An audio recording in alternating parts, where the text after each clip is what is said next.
Greetings, Poe fans. Welcome to another edition of Poe Unplugged. I am Carmen Bolden. And I am Jeanie Smith, and we are The Poetastic Two. Come zoom with us into the Unbook Club dedicated to the works of Mr. Edgar Allan Poe. Good evening, and welcome back to Poe Unplugged. Tonight we are going to read talk about, I should say, we've already read it, a middle grade fantasy book, all based on Poe. It is a series by Anastasia. And the first book, which is actually behind my head, but I was going to say I'm going to hold it up. I don't know. It may not show up. Yeah, there you go. Yeah, Cheryl got it. Yeah, Poe Prophecies. Yes, Cheryl's got it. Her copy looks better. Poe Prophecies, and the first one, Gary has it too, The Raven. And so we're going to discuss that. And the author, Anastasia, we submitted some questions for her. She wasn't able to make it with us tonight, but she has nicely answered these questions for us. And it's all about her inspiration for the books and just her love of Poe. So who wants to start us off with the book tonight? Thoughts? Well, as a middle grade author myself, I was very taken by this. I'm not usually a fantasy person, but I thought she did a wonderful job. She was succinct. She got her points across. She was great at description, I thought. Mm-hmm. You could picture everything as they walk, especially like in the archive and all that. Mm-hmm. And I loved her idea of having the kindred. That just added a lot to the story, I felt. I thought that was a neat word to choose instead of familiar or something like that. Yeah. I like that. I like that. Other thoughts? Oh, I know you all have thought that thoughts. it kind of started out slow at first, but as I kept going, it got more and more interesting. Mm-hmm. Yeah, definitely left. And I guess I didn't realize it was the first in the series, so it kind of felt like there was a lot of introduction going on at first. Mm-hmm. And I was thinking, I hope the whole book isn't like this, but it wasn't, of course. It got more interesting toward the end. So yeah, definitely left a cliffhanger to move to book 2. Absolutely. Yes. And I think which is it, the Black Cat? The second one is the Black Cat. I'm going to look up. She's got several in the series, but I know. Yeah, there's like 10 or 15. There's quite a few. Does anyone know if these are standalones or if readers are expected to read them in order? Because if you have to read them in order, then she wouldn't have to do the introduction. Reintroduce everybody at the beginning. She's on her website. She recommends that people read them in order. Okay, so they're probably not standalone. Even the ending of this book kind of leads into the next one. It sounded like that. The reason I asked that is that my series is not is standalone, so I have to reintroduce my detectives every time a book starts, which is fine with me. Okay, yeah, that makes sense. That's why I was wondering if she. Yeah, so I just kind of got the impression that they're all in succession in order. Yeah. So book 2 is The Black Cat. Book 3 is Mask of the Red Death. Book 4 is Dream Within a Dream. Book 5 is Tamerlane. Book 6 is The Gold Bug. Book 7 is Ligeia.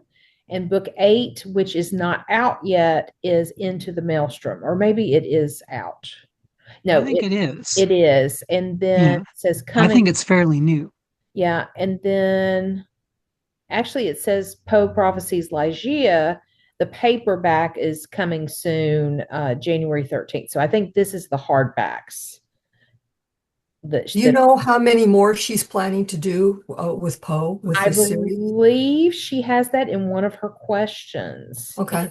I think there's going to be several, if I remember right. I think so too. Like in the teens, I thought. Mm-hmm. I think, Gary, I think you're right. Yeah. Do you guys want us to go ahead and read the question and answers before we keep talking, or what would y'all rather do? Yeah, why don't we do that? Good Yeah, that'd idea. be good. Yeah. That might be some good talking points. Mhm. So Yeah, I Uh-huh. think so. so we're Jeannie and I are going to alternate, and Jeannie always wants the odd, so she's going to go first. No one is shocked by this, right? Because I identify as odd, so I go with the odd. So, All right, all right. take it away, Jeannie. All right, so the first question that was submitted, well, not specifically the first question, but the first question answered was, what sparked your interest in Edgar Allan Poe, and were you a Poe fan as a child or teen?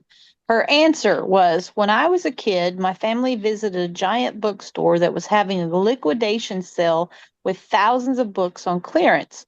My parents ended up buying a massive collection of books as part of a series based on famous writers throughout history. There were dozens of books in the set, and one of them was the works of Edgar Allan Poe. At around 13 or 14, I joined a local acting class and was eventually asked to perform a piece of my choosing for the final project of the season. Of all things, I chose The Raven. My love of Poe has been growing since then. Wow. And that kind of makes sense that she would choose The Raven as her first book. Mhm. It does.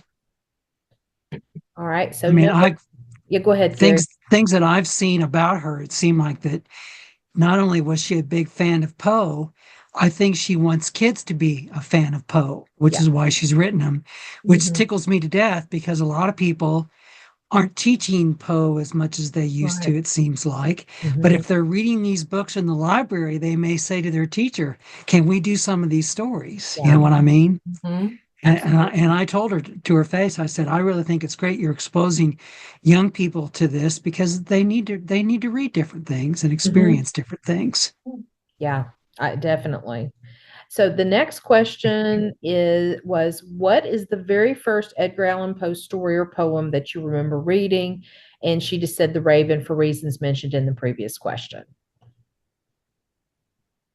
Well, the one thing I want to bring up and talk about that Carmen and I discussed just briefly, as being teachers in middle school and high school, we have very specific curriculum to teach.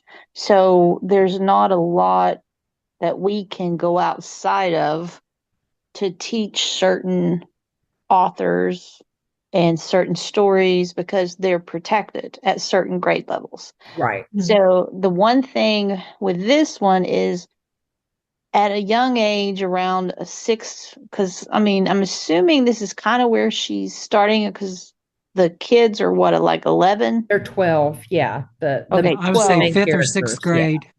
Yeah, so sixth grade is kind of like where she's starting this out. So in sixth grade, they wouldn't even be able to read The Raven as part of the curriculum. There wouldn't be an introduction. Yeah, this is Tennessee. And so even then, stepping into where I think Annabelle Lee is even in high school. Yes, I teach it. Yes, right. It's in ninth grade. So one of the things that I mentioned to Carmen is with the books, I'm glad that yes, she's broadening it to the point to wanting to suck kids into this world of Edgar Allan Poe. I just wish that she was emphasizing a little more of the story to entice them with it, because one of the things that we were talking about is this one is supposed to be about the Raven, but it was bordering on more about the kindred the Raven rather than the story the Raven. There was more, to me, Telltale Heart heavy than like the Raven was mentioned and used as one of the things. I don't want to give too many spoilers away, but yes, I thought to me it was more Telltale Heart heavy. I don't know what I saw that. everybody I saw that too. Yeah. Nothing wrong with that at all. But yeah. And that's the thing. There's nothing wrong with it. I'm just saying that as being a teacher of that generational, from the 6th grade to the 12th grade, these kids need basically to be hit over the head half the time with something for the Mhm. to get it in there, and just to entice them in. And it would be like, oh, what brought it up for me, I guess, is when I was 10 years old, I watched the movie Outsiders. It came out when I was 10. And I was so engrossed in that story on the television that I was like, wow, where did that come from? And that was back in the old days when the movies came out like after midnight. And so I was up and I was watching and I was reading all the credits and I saw where it said, written by Mm-hmm. the book. And I immediately the next time, because this was over the holiday, I think it was, and immediately the next day I went to school, I went to the library during my library time and found that book. And that's what it was like. Oh, I just wanted to see it. So I guess that's one of the things with the story that I wish that it kind of, you know, it shows a raven on the front cover. I just wish she had gotten a little bit more meat of the raven. Mm-hmm. No pun intended, no roadkill dinner. I'm just saying. Yeah. I mean, You for know, what it you know was. what, Jeannie? I agree with you. I was expecting there to be more of the Raven in this. And Mhm. and I mean it did to a certain extent, but it took quite a while to get there, and then it wasn't that Yeah, much of it. Mm-hmm. and that was the only one critique that I could really pinpoint about the book, and that was Um, from a teacher point of view. Jeannie, are the Yeah, students there, since the curriculum is, as you say, protected, and the sixth graders aren't supposed to read Poe, are the library books about Poe off limits to them as well? Or can they most of just, them are. that's too bad. Yeah. Yeah, because That's a shame. they put them. Well, we've been going through a lot of library things around here Mhm. anyway, Same but here. they put them in certain sections. Mm. So, like when the kids go to the library, they have certain sections dedicated to them so they can only find certain books. Mm. So, if they wanted to go find Poe, then I'm sure that they could probably go find it. Now, whether they could check it out would be a different story. Yeah. High Wow. high school, it's not as limited. Like Yeah. the kids can go find whatever is in our school Hmm. library and pick it. So Hmm. Yeah. Yeah. And not that's kind mistreated. of the problem. Well, not really a problem, but it's just kind of one of the things that is limited. Now, with the public libraries and even the bookstores, and I mean Kindles even, with ebooks anymore, they Mm-hmm. would probably have more freedom to get what they wanted. And I Yeah. guess that's why I was hoping with this it would be a lot more of dangling a morsel in front of them to entice them to want to go find it. Yeah. And that's kind of, I guess, what I was missing out the most on. But it could have been it was just an introduction, like, Gary was saying, as anything else, you got to go through the intro to get to kind of the meat of it's Yeah. like get rid of the bun and get to the meat. Yeah. Well, So, I may be totally off base, but I just kind of got the impression, like we were talking about earlier, that each book has to be read in succession, and it's almost like one big book in small volumes. And Okay. we know how middle school kids are. They don't yeah. want to carry a big, heavy book around. No, Mm-mm. no, You they know, don't. they don't want to do that. They don't want to carry Moby Dick around. Even if they want to read it, they don't want to carry it around. No. And I can tell you a story about that because I used to read portions of Moby Dick to my class when we talked about the economy in Massachusetts. And I also read part of Huckleberry Finn to my history students. And one of our school board members went to the principal and wanted the Huckleberry Finn books taken out of the elementary school library so the kids couldn't check them out. Oh man. Hmm. And Yeah. so I tried to use literature as much as I possibly could in my history. And then I had the librarian say, "We got a bunch of fifth graders that want to check out Moby Dick. What the hell's going on?" Yeah. And I said, "Because I'm reading it to them." And I read them a chapter where they actually cut the whale up into pieces, and they thought that Oh, was pretty damn cool. Yeah. There you go. So Gary, they want to check the book out and they want to read, and I was Yeah. like thrilled. Gary, the So exception to the kids not wanting to carry heavy books is Harry Potter.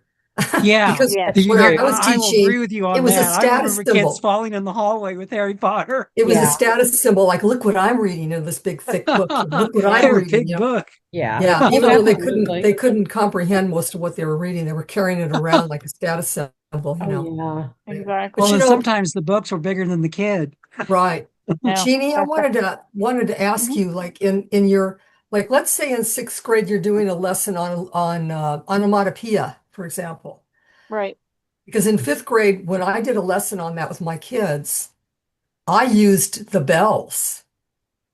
Yeah. That to No. me was a perfect example. Just a few stanzas of it and read that to them. Would you not be allowed to do that because it's Poe? Well, it's not so much that I wouldn't be allowed to use it because it's Poe. It's just I wouldn't have the opportunity to truly use it as much as I could because in the curriculum, using those times of literary devices, they have set the curriculum to what we use, and they don't, you know, we can pull in our own stuff most of the Mm-hmm. time, but Mm-hmm. majority of the time it's set out for us what they Wow, want us it's to really use. scripted. It's not scripted, but like lists of like here are passages you can use or something like that. Exactly. Okay. Like, Yeah. you See, know, Wow. We have I've been certain language. retired from teaching in an elementary school classroom for about 10 years. Yeah. When I was still teaching, Yeah. there was nothing said, you can't use this or Right. you Same have to here. use that. I Yeah. think that has changed a lot since I've I think retired. When it I has talk Yes. to too. teachers that are still there, Yeah. I think it's Yeah. become very, very controlled in many I states. think it has too. Missouri, in particular, is really bad for that. Yeah. And We, I think I'm kind of glad I'm out because I think, for example, I was supposed to be teaching, I don't remember what skill, but something to do with poetry. And the principal said, "Why did you use a Robert Frost poem? Why didn't you use the one that was in the book?" And I said, "Because it was some dumbass I'd never heard of before. And it was a bad poem. And I thought I could do it better by doing Yeah. Robert Yeah. Frost and mhm. expose the kids to Mm-hmm. Robert Frost." Some good And he's like, literature. "Oh, okay." Good. But he Yeah. apparently had been asked by the curriculum director why I wasn't following the curriculum. So it was starting when I was still teaching. Wow. A lot of the creativity and fun has gone out of that, huh? Out of Yeah, teaching, it's it like sounds teachers like. couldn't even do their own thing. I mean, I didn't Yeah. need a textbook. I could do Well, whatever I needed to do using other things, yeah. but we were Same supposed here. to read scripted stuff right to Mm-hmm. the kids to make sure we were hitting all Mm-hmm. the skills the way they wanted them to Right. get hit. Yeah. Well, all to right, so bring back to the, oh, sorry, go ahead, Keith. no, go ahead, Jenny. I can hold this out. I can hold it. Continue. No, I was just going to say that back to the questions that we were talking about, P. Anastasia, I don't think any of us, I don't know what her background is, so I don't know what we're going to find out in the questions. Maybe she can answer a little bit more about what we're discussing, why Mhm. maybe she didn't introduce a lot. But Cheryl, yes, to answer most of your questions, it's not that we can't pull out of other things that we have, because I did it all the time in history with some things and even in English and everything else. But most of the time, it's all about the timing, and we had to stick to what was being guided towards us for Mm-hmm. benchmarks Mhm. Yeah. and that kind of Yeah. thing. So, Yeah. yeah, Yeah. It's it, always a it was time, a, it's a time crunch too. You have to yes, Yeah. balance. Yeah, I exactly. get it. So, I know. That was always the problem. But yeah, sometimes I had kids bring in examples. yeah. And sometimes Mhm. that is one thing I That That's was always open my fantastic. class That's up to. So, fantastic. And they so would come Keith, up with some things like, "Oh, wow, I didn't think of that," and then yeah. somebody want to go read that. I mean, it's just Yeah, and when that's it's so kind of like what I was scripted. hoping Yeah. for from this book is Yeah. that, she would entice that out of the kids or Yeah. entice that out of the readers so Yeah. they can pass it on. So Keith, what were you going to say? I'm sorry. Um, about things being chosen and scripted to you. I did belong to a group at the local library in the city I grew up in for children. And what we would do, we would choose a book and introduce them to what the author was, what the story was about, depending on the age level. Because I can understand the being put in a frame of things. And kind of like, I think Gary said someone went to school board or something about something you had read. Kind of like what happened to me is I got a parent. Now, I'm in southwestern Virginia. I don't know how they're doing things in northern Virginia. I haven't heard that much up on that end. But on this end, we're kind of laid back at farm, rural, and, Roanoke's one big city and Richmond's the next big one we got 3 hours away. So it's just how things are. So I chose, I didn't think anything about it. It was, how I get probably sixth grade, a 12-year-old. Didn't think, I mean, I remember reading The Raven at a younger age because there wasn't any guidelines. The teacher taught us what they wanted to teach us when I was in school. That's how I learned a lot of my stuff, was because I had teachers who went beyond and above to turn me on to books and things because I was bored in class and they knew it. Yeah. So anyway, it seems that I created quite a controversy because I read The Raven. Oh, Oh my. Wow. Yeah. And it's no biggie. I'm over it. I was not very polite when it happened, and I voiced my opinion to the mother, who told me she hadn't read it, and I said, then what?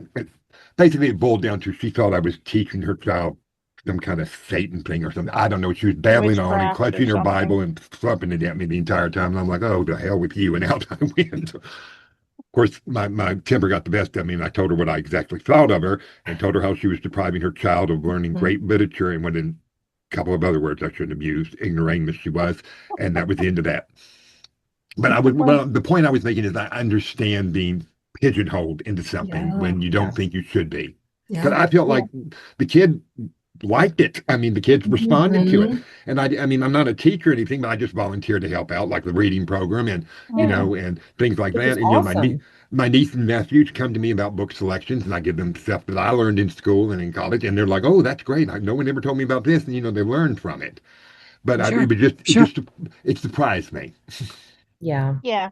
And that's the other thing, and that's one of the things with these books, since they're centered with this, this age group in mind, that it's great because pull more into classic literature, in my opinion, because we are losing a lot of the younger generation getting away from that. Right. So that's one of the things about it. So back to the questions. Question 3, it says, when did you first visit Edgar Allan Poe's grave in downtown Baltimore? She said, unfortunately, I've not yet had the opportunity to do so, but I hope to in the future. So she hadn't gotten that opportunity. And I mean, a lot of people haven't, because, I mean, the poor guy, just like in life, he moved around. In death, his body moved around. Yeah. She won the Saturday Visitor Award. Yes. She sent me a sticker. So maybe she didn't show up in Baltimore to accept the award or something. Yeah. No. I didn't see her at the Black Cat Ball or anything. I don't know what year she won this. Do we know? It was this year. This year. It was recent. this year. Yeah, it was Who was recent. there, One of the Steve? winners. Yeah. Steve, do you remember her name being announced? I don't remember that. It may have been announced. Yeah, it was. I don't want to descend into tit for tat, but it's a pretty big honor. I would sure show up if I were going to be nominated. Yeah. Well, and you were, and you have been. Yeah. Just curious. It must have been just something that she couldn't swing to make it. Yeah, maybe she couldn't. Yeah. Does anybody know where she lives? No, and I don't remember I don't think it's in the questions. Okay, So maybe somebody could look that up. Might be on her website. I looked up a little bit about her on Amazon right now, if anybody wants to hear this. Just a little bit. She wrote 2 news and editorial columns for the 2 campus newspapers when she was getting her degree. After graduating with a degree in communications and spending a year studying abroad in Japan, she followed her heart to her publishing aspirations. On the side, she serves as a professional voice talent for radio, television, and audiobooks. Okay. Yeah. That's interesting. Because I was wondering if she had a teaching background. I'm always curious about that when I read, middle grade. Absolutely. Anybody who writes for kids, I'm always curious if they were ever teachers. Yeah. Yeah. Well, the fourth question was, what other Edgar Allan Poe related historical sites have you visited? She says, I don't do as much traveling as I'd like, but despite that, I still do a good job of collecting rare books and artifacts related to Edgar Allan Poe. One of my prized possessions is a copy of the Literary Emporium from 1845, which contains one of the first printings of The Raven. There's something so special about holding a piece of history that existed while Poe was still living and breathing. I also have a Graham's magazine featuring one of Poe's marginalias, sorry. So that's really cool. Yeah. I mean, and sometimes she definitely has a strong interest in Poe, and absolutely, for sure. And that's good. I mean, it shows when you want to write something to dedicate to someone like him and everything. Well, so. and I'm wondering if I would go ahead and start reading some of the other books in the series, Jeanie, that maybe she would get more into the story the way you've been talking about. Because, like I said, I always kind of felt like kind of an introduction to me. Yeah, and maybe that could be it. It could be that it was, it's like collecting strings that you just want to put them together, and you have to, like a typewriter. You have one line after one line, but you have to keep going, and the books have to go one after the other in order to make the story whole, I guess. Yeah. So it could be. All right. So the next question said, what made you decide to write this series of Edgar Allan Poe related books? Were you hoping to inspire young people to read Poe through reading your novels? Well, this is going to answer some of our questions we've been talking about. It says, I fell in love with Poe when I was young, and I always suspected there were other kids out there who might feel the same spark if given the proper introduction to his world. This series was inspired in part from that and my desire to create something I would have devoured at a young age while building a world even adult readers can enjoy. If readers already love Poe, I hope the books deepen their curiosity. If they don't yet, maybe the stories will encourage them to try his work for the first time. A major inspiration was the narrative of Arthur Gordon Pym of Nantucket, and the eerie way parts of that story mirrored a real event decades later. The sense that Poe's writing might be hiding even more premonitions and secrets became the heart of the series. Interesting. So, yeah. Very interesting. Yeah. It's, I was looking. Yeah, and I was going to say, in the book, she doesn't really have a section about the author in the book. No, she doesn't. Giving a little blurb about herself. No, she doesn't.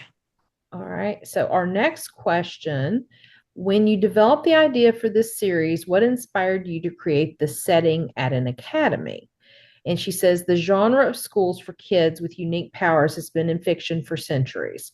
Schools are very common places for young people, so it makes sense to have a familiar setting, yet still be able to provide an escape from the mundane.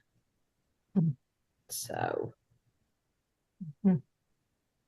Well, and it kind of makes me think, Potter was all about school. So she's kind of capitalizing on that. Yeah, I think so. And some of the reviews I read, it did hint that this was similar to Harry Potter in many ways. Yes, I had seen that. So I think that's part of her thing. And like I said, I wonder is if we would go on through the series that things might be a little bit more out there. Yeah. That's very true. I would hope. Yeah. Yeah. All right. Next question says, what is your favorite thing about writing? It's fun to escape into worlds that otherwise might not exist. My characters always surprise me. People often ask me how I write a book, and my answer is always I write down what my characters do. Yeah. Sometimes they totally surprise me, and I'll experience a plot twist I didn't see coming. It sounds strange, but that's how my process generally works. Some writers are plotters. I'm more of an observer. Yeah. And that's true. Like that. Characters do change things up on you. They do. All right. So the They're next question. dictates and they are dicks, but okay. Oh God. All right. So Sorry. this is the opposite of Jeannie's for number 8. What is your least favorite thing about writing? Sitting for hours. I get up and walk around a lot, play with the dog or cat, etc. But sitting for long periods of time is one of the only ways to get a book finished. It's also not a lot of fun to work on promotional and marketing materials, but it needs to be done. And that's totally understandable. Yeah. Yeah. And sometimes, and this is one thing that I've found, especially when I get lost in what I'm writing, sometimes you don't even know time is passing. You Right. can be there for hours and it'd be like until all of a sudden it's like you come up for air and you're going, what happened? The sun was out when I started and now it's dark. You know, Yeah. I've had that happen. It's like I would be writing and writing, and all of a sudden I couldn't see anything except the screen on my computer, and I'm going, "What happened to the lights? I thought the electricity went out." So, and it just, but I'd been sitting there for so long, the sun had gone down, and I was like, "Oh, okay, I guess I should turn some lights on." So, yeah, I mean that is definitely a problem that can happen. Yeah. And then the last question that was asked, it says, what are you planning to write about in the next couple of years?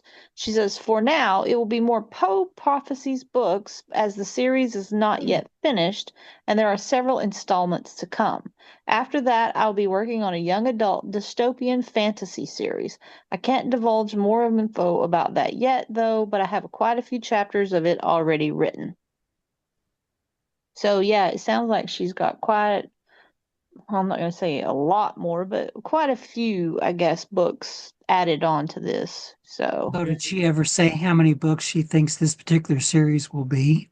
no, Okay, I was just not in the Not, curious. question. yeah, not in the questions that we asked her. And, kind of now thinking about it, because when you guys gave suggestions of questions and Jeannie and I put them together and we added a few things in there as well. There were probably more questions we could have asked now that we've actually read Yeah. the book. Yeah. And so it's just kind of interesting to think about it like that. Mhm. But I think I feel like I saw somewhere where there was 12 or 13. Maybe it was in, The number 15 keeps sticking in my head for some reason. And I I don't think I know saw why. I I kind think of I saw think I saw that. 15 on Yeah. Facebook.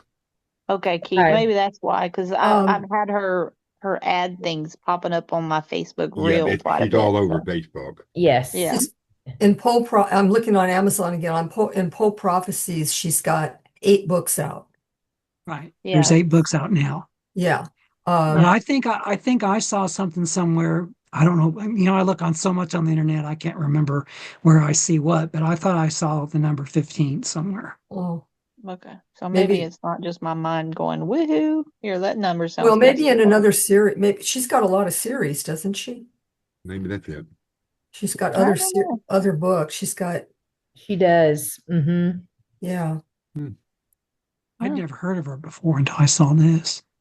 Yeah, it never popped up for me either because until this, and I guess because, the algorithm, since my name is listed a lot with Poe stuff that I look up and with the 6 degrees and YouTube and everything. So I guess that's why it decided, hey, this has got Poe in it. Let me stick it on your reel.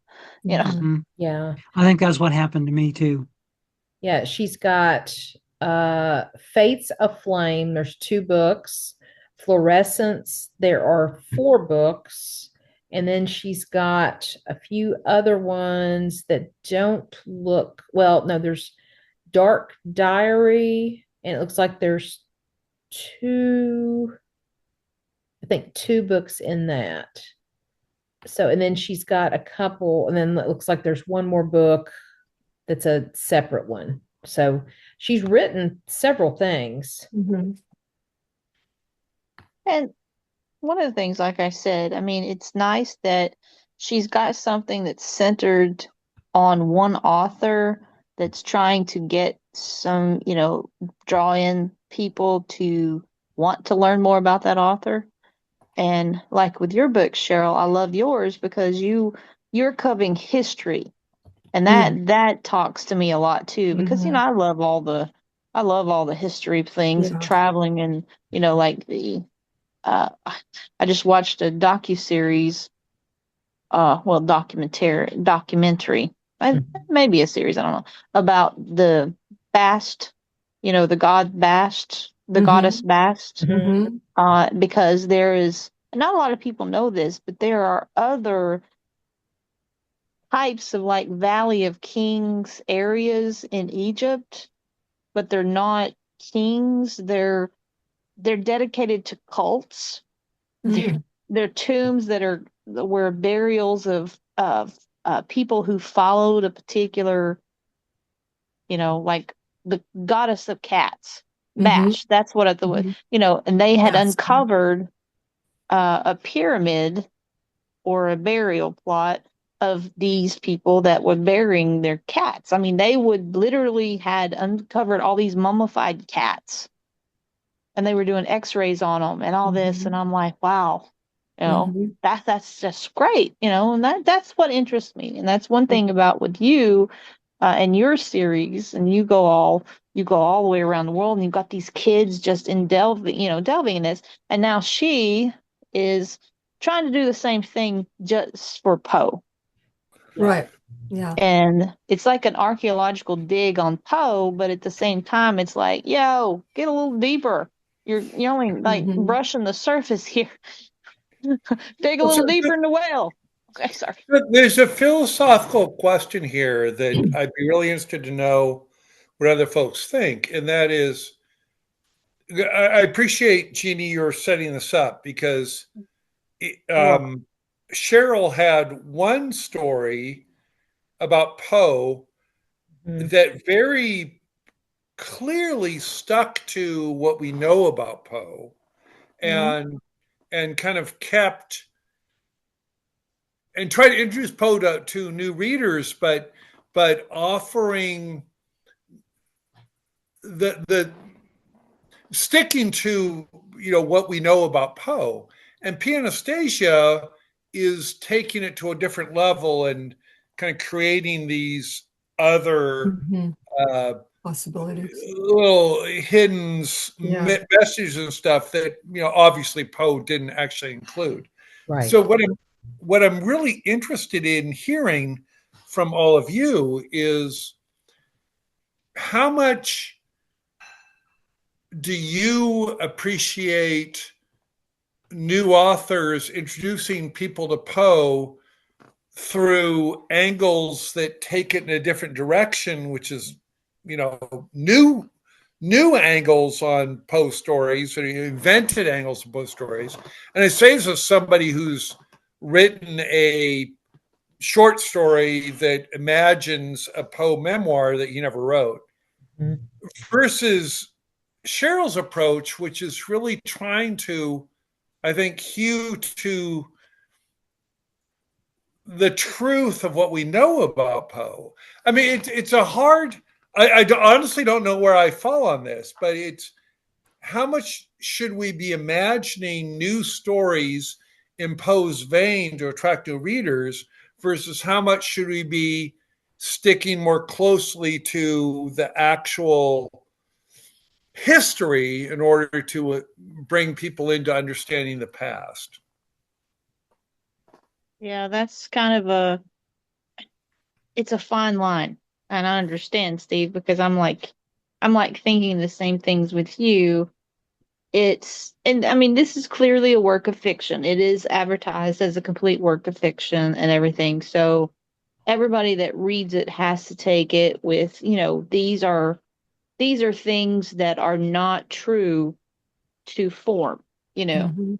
But at the same time, I mean, yeah, the ideas that there are hidden ciphers or hidden things maybe in Poe's works, because we've discussed about things Oh yeah. with his stories about what it means for each individual. So I guess this is just me, my own modest opinion.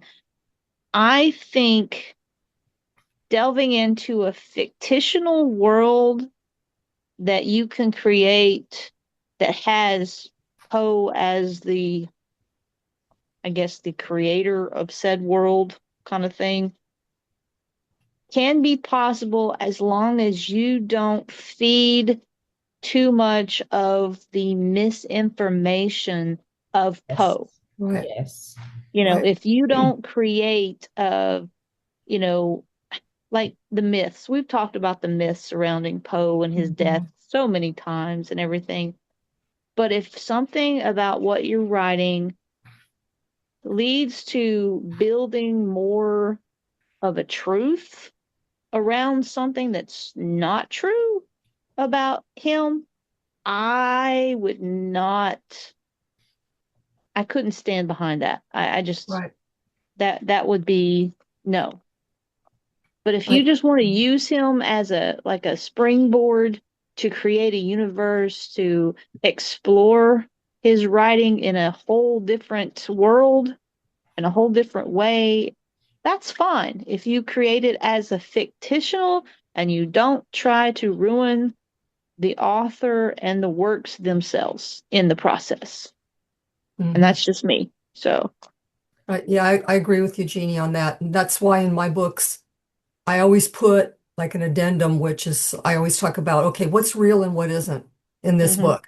I spell it out because some kids have a problem with discerning the real from the imagined. Yes. oh yeah. Just like what you're talking about, young kids, this middle grade age like this. And the last thing I want to do is be, feeding them misinformation or disinformation. So I put a lot of history in there for that reason. I want to make it very real. And then I might throw in a little tidbit to tantalize them, something that's imaginary. But at the end, I explained that that was totally my creation. Yes. And I kind of think that that's an author's duty, a children's author's duty to do that. But that's just me. I agree. I totally agree.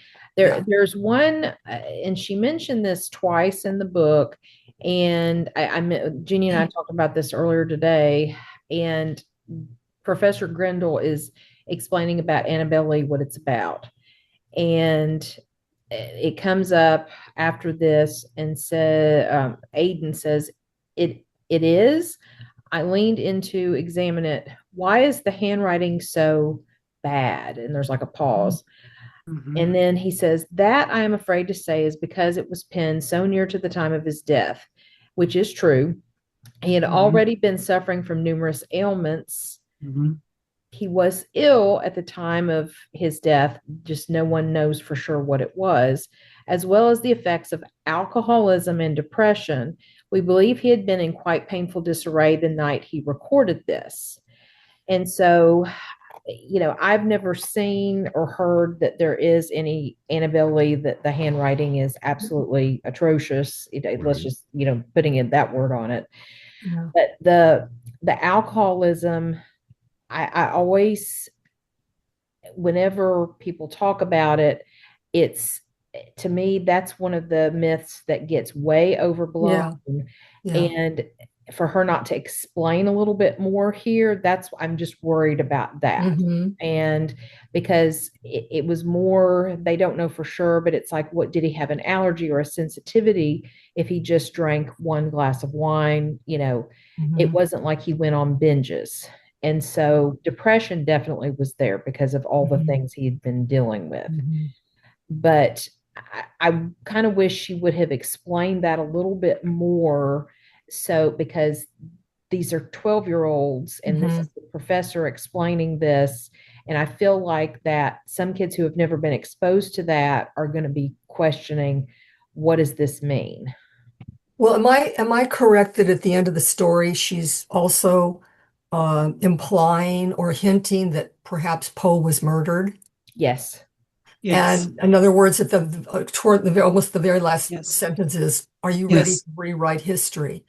And if I had written that, I would have had the next page would have said, okay, that has never been a theory that anyone has ever entertained. Right. I Yes. made that up. I would have made sure, because this book could be written or read by 9-year-olds as well. It's the vocabulary here is low enough that Middle It grade is. is 9 to 12 technically. So a 9-year-old could have read that and go, "Oh my God, Poe got murdered." Kids love it when somebody gets murdered in a story. Mhm. They just They latch do. right onto that. Oh yeah, they just latch right onto that. Like, "Oh my God, we got a body. Yay." Yeah. Woo-hoo. They love it. Party time. And so that was my concern at the end of this story. It's like you got to tell kids that, as far as I know, and maybe some of you can correct me if I'm wrong, that I don't think anybody's ever entertained the idea that he was possibly had been murdered, The unless it was only by Griswold. right. Yeah. Yeah. The one theory that kind of would closely go with murder, but Hmm. it's not a total, like it wasn't murder per Mm-mm. se. It was that Elmira Shelton's brothers did not want her marrying Yeah. him, Yeah. and they went there, found him, and beat the crap out of him. Okay. And Okay. then he was found and Yeah. everything. Okay. But it's never. Jeannie, I don't think there's any theory that's ever been he was definitely murdered, like somebody plotted. No, not in that Not in that sense of sense. a murder. The Yeah. one In that thing that particular was sense, I thought it was probably an accident that they didn't intend, possibly. Right. Mhm. well, Yeah. and that's just like with the one myth that they told about what is it when they stuff the ballots or whatever they call it, Oh that one yes. polling, Keeping. because they kept Yes. changing his clothes and then getting Yeah. him Right. drunk and then sending him into the polling thing. Uh-huh. You know, the inadvertently killing him that way with alcohol poisoning, that would be Yes. the only thing that would be close to a Mhm. type of murder, and that would be more on the involuntary side. Right. Yeah. You Uh-huh. know, Not, so the yeah, not true theory of premeditated. anyone plotting or killing his murder, killing him and murder, no, I haven't ever seen or heard any entertaining of that theory. So yeah, it just. And another thing that I want to bring up here too, the vast cultural differences of the 200 years. Cooping. Thank you, Steve. Mm. Um, because alcoholism, all you have to do is just flip on the television to any show or look on YouTube or look on anything, and there's something about alcoholism either in movies, YouTube, TikTok, whatever. So these kids have a different idea of alcoholism versus the alcoholism of 200 years ago. And it's like, because, Poe was a part of the Temperance Society.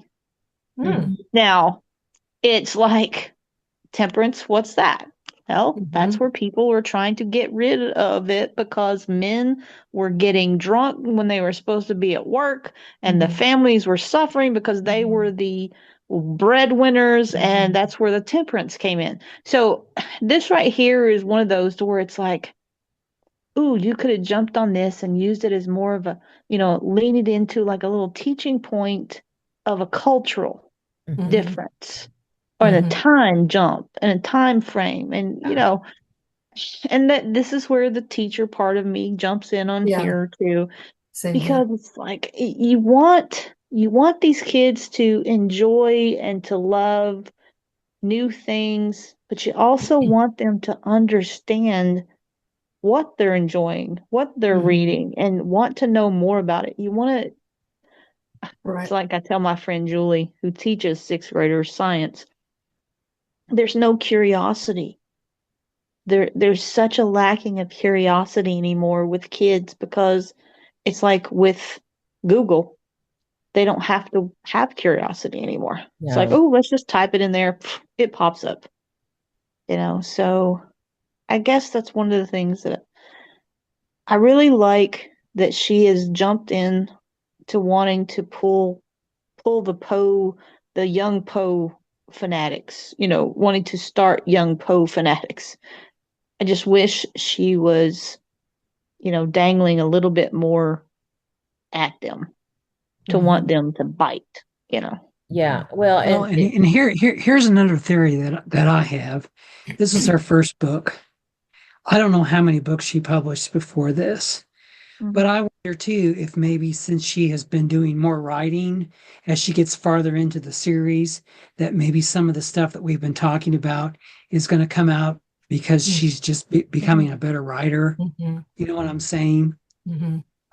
I mean, like I said, I was kind of disappointed in this. I was expecting there to be a lot more action and a lot more things that was related back to the Raven, and it just felt like that.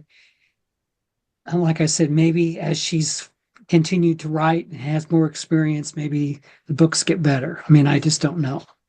I mean, think about different books that you've read that at first you thought, oh my God, this is terrible. How am I going to slog through this? And then you end up sticking with it and ended up loving it later. So, I mean, I don't know. Yeah, and like you said, this is the first in the series, so it could be where it's where you gotta it's like when you're starting a contract or anything, you gotta get through all the legal mumbo jumbo before you get to the root of what, and the meat of everything. So, and that's kind of like maybe what this was. It's like it's that introduction, it's that leap into the pool, Right, into the build up, into what it's supposed to be and right. going to be. And it just, you never know. The Yeah. second book might keep building and it just keeps getting larger and larger. So, Yeah. I'd be curious too, because this was 136 pages. You wonder if they're all about the same amount of pages, which Cheryl, you made a good point with. I think it was you that said, or it was Gary, I can't remember, about the holding middle schoolers, attention span, and that this was a good way to split the Mhm. like the whole story she's trying Yeah. to tell up. Yeah. Right. And so, That. I mean, that's just kind of the impression that I got, and that's just coming from me. That's that I've done any research. It's just I just yeah, got the impression that You she was know, trying to keep them short because of the attention span yeah. situation. I agree. I Yeah. think so. And that's smart on her part. Mhm. Yeah, yeah. I think too. Because a lot of And times kids will look at something like you say, Cheryl made a comment about Harry Potter about carrying the big books around. mhm. That's probably the only big books I remember kids carrying around, Yeah. It They was a didn't want to status carry all symbol. It was a status yeah. symbol back then. Yeah. Oh, I had an eighth grader come into class one day, and he always carried a book around. It was like Noah, you never could see him without having a book of some sort. Mhm. And every time he got his work done, he would immediately grab that book and he'd open and start reading it. That's So great. one day I went by and I looked at the book and I went, "Are you kidding me? Are you really reading this book?" And he goes, "Yeah, it's actually great, Miss Smith." And I'm like, "Okie dokie." And I walked away going, an eighth grader should not be reading such a large book like that. It wasn't Crime and Punishment, but it was something similar to that genre, and War I and was going, Peace. yeah, it was like, and I was Oh, going, I think it was actually War of the Roses. Oh, oh. Hmm. Yeah. Oh, So okay. it was oh, something in wow. that, because Hmm. that was one of the things where I was like, okay, I'm leaving now. Just I was like, an eighth grader? I mean, I despised reading Crime and Punishment when I was in 11th grade, but you're reading it, you're reading something similar. It's like, I was like, okay. And I mean, if that's what he loved, but he was always carrying those kinds of books around. So, Mhm. you have those kinds of kids that doesn't matter. They just want to read, like Keith. I Yeah. saw that, Keith. Yeah, I did. Well, I went through that period where everything was Russian for some reason. I mean, I drove Yes. my parents up the wall. Brothers Karamazov and Mm-hmm. everything I could get my hands on. I was just fascinated by it. I just loved it. Yeah, and that's wonderful. That's great. I mean, that's curiosity. That's what leads us to Mhm. where we go with our hobbies, our loves. And I think, and I'm going to say this because we are Poe people. We are, I guess you could call us the scholars of the field of Poe. We are going to be more critical Yeah. on certain things because we're looking at it from a different point of view. Now, if we were 12 years old, we might look at this as a whole different ballgame. It's Mm-hmm. true. And Yeah. Yeah. it might, That could be very true. That It is. yeah, you Mm. We think about it that way. Yeah. Yeah. Yeah. So, and that's the thing. It's because I found out the hard way sometimes when I would be teaching that I would have a kid come up to me and they would ask me something and I'd be like, huh, I never thought of it like that, because you gotta understand we are seeing this and we are staunch supporters of Poe and we want people to get the Poe right. Don't downtrodden our Poe any more than he has been Yes. throughout his life. Griswold did enough of that. We don't Yeah. need Yeah. we don't need help in that area. But at the same time, go with the Poe. Get it? Pun intended. Okay, Yes. sorry. Yes, we got it. Sorry. But But speaking Gene. speaking of Poe, I had to take. I'm on the second level of an assessment for a job with a company that's courting me, Mhm. and it Mhm. was pop culture today. Now they had a section on Poe, and I was like, okay, I'm rocking. Let's hope it stays on this level. And then they went to Harry Potter, Mustafa, and video games, and I was totally lost. Because I cannot relate to the. I'm like, what do you mean an interactive video game? What do you mean Fortnite? And I'm like, what? I took guesses. I did not know. I don't know what these kids are playing. I had Pong and Atari. I mean, Exactly. and books. I didn't get into it like they did. And I They're in asked black and them. white. Yeah, yeah. I asked the neighborhood kid upstairs. I said, he's like, oh, you haven't heard of this? And or one of them I mentioned. He's like, oh, that's old news. The new one's this. And I'm like, oh, okay, I didn't know. It's like, okay. Well, apparently Dungeons and Dragons is making a big comeback again. Now, yeah, I So, read an article on that. and I'm going, Yeah. well, it never really went anywhere. Where have people been? I mean, The basement. Dungeons. Well, Yeah. Sorry. it got Yeah. a bad rep when Yeah, that's true. that incident Yeah. happened. Yeah. That role playing and all Yeah. that kind of stuff. Yeah. Well, does So, anybody have any other thoughts for Poe Prophecies? Well, I'm curious if anybody thinks they may try to read some of her other books. well, No response. Yeah. Maybe, Sure. maybe. It'd be I just interesting keep hoping that there's more meat to the others, but maybe not. I don't know. Well, along those lines, even though these are supposed to be read in order, I wonder what we could learn from just skipping ahead to number 8, reading That's true. Yeah. the last one in the series, which I think it's The Descent into the Maelstrom is number 8. Yeah, Yeah. I think so. Yeah. Yeah, and it's coming out next year. Mm-hmm. So, yeah. Yeah, I don't know. It'd be which is not that interesting. far from today. So, okay. Yeah. Well, just a reminder, so January 27th is our next date for Poe Unplugged, and we're going to read The System of Dr. Tar and Professor Feather. And then February 24th is going to be The Purloined Letter. And so I'm excited about that. And then, well, actually for both of them, because I like both of those stories. And Happy New Year. yes, Happy New Year. Happy New Year, everybody. Happy New Year, everybody. Yep. And I guess on that note, We We are. are Oh, out. yes. Love it. Love it.